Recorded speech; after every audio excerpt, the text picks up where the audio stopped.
Anies Baswedan hadiri pemakaman Gembong Warsono. Beliau sangat peduli dengan Jakarta.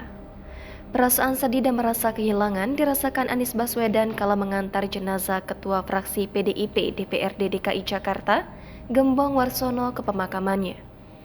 Sambil memandangi jenazah Gembong yang tengah dimakamkan, mulut Anies tak henti-hentinya memanjatkan doa. Dalam kesempatan tersebut, mantan Gubernur DKI Jakarta itu juga turut mengenang sosok almarhum Gembong Warsono. Semasa hidupnya, kata Anies, Gembong Warsono sangat terbuka dalam membicarakan urusan terkait Jakarta.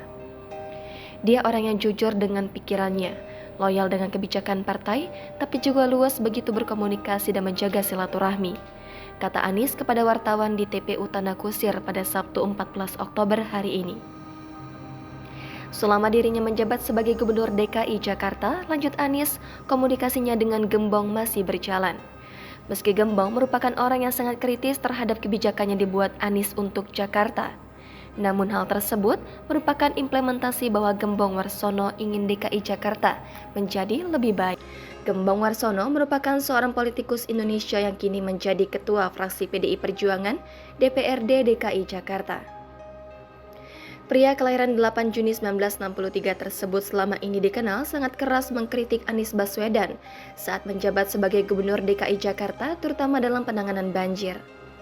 Sebelum menjadi Ketua Fraksi PDIP DPRD DKI Jakarta, Gembong telah aktif di sejumlah organisasi, di antaranya Ketua DPC PDI Perjuangan Jakarta Selatan 2010 hingga 2015.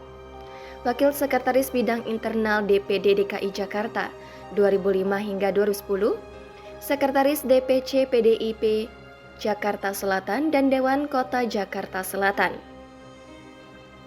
Dikutip dari tribunjakarta.com, Gembong memulai karirnya di PDIP dari level bawah puluhan tahun silam. Hampir setiap malam di era 90-an dan khususnya wajib pada malam Rabu yang biasa disebut Rabuan, Gembong dan para kader PDIP selalu berkumpul di kediaman Ketua Umum PDIP, Megawati Soekarno Putri di Kebagusan, Jakarta Selatan. Terutama saat masa genting PDIP menjelang perpecahan yang puncaknya pada insiden Kuda Tuli, Gembong Warsono menyebut banyak kenangan yang dilewatinya. Download Tribun X sekarang, menghadirkan lokal menjadi Indonesia.